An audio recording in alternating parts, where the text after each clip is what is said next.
আশঙ্কাজনক অবস্থায় শাশুড়ি মমতাজ মিস্ত্রি ক্যানিং মহকুমা হাসপাতালে চিকিৎসাধীন রয়েছেন। শনিবার রাতে ঘটনাটি ঘটেছে উত্তর 24 পরগনা জেলার সন্দেশখালী থানার অন্তর্গত বের মজুর কাঠপোল এলাকায়। ঘটনার বিষয়ে আক্রান্ত পরিবারের লোকজন সন্দেশখালী থানায় অভিযোগ দায়ের করেছেন।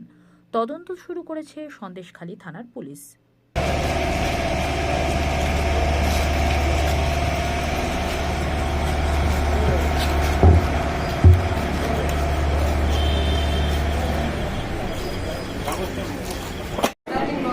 আলাদিন লস্কর।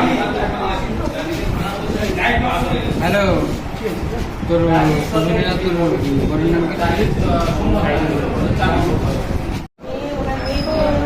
মেয়েকে মারধর করছিল, রাত্রেবেলা বলে তোকে মারা করে দেবো। আমি ভয়তে পড়ে আনতে গেছি, বলি ওর দাদা শ্বশুরকে বলেছি যে আমার মেয়েটাকে নিয়ে যাই।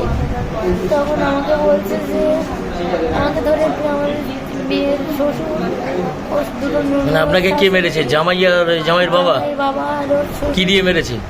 হাত দিয়ে মেরেছে, কিলঘুষি মেরেছে, কোমরে ঢুকে এখানে মেরেছে। মানে মেয়ের উপরে কি প্রতিনিয়ত অত্যাচার করতো? মেয়ের উপরে 4 বছর ধরে বিয়ে দিয়েছে, সেখান থেকে অত্যাচার। জামাইয়ের নাম কি? আর জামাইয়ের নাম রাজিবুল লস্কর, জামাইয়ের শ্বশুরের নাম আতালা। আর কি দিয়ে মেরেছে? কি দিয়ে? হাত দিয়ে মেরেছে। আপনার নাম কি? মমতাজ। বাড়ি কোথায়? কাঠপোল বাজার, ওখানে ঝুপখালি বাড়ি আমাদের।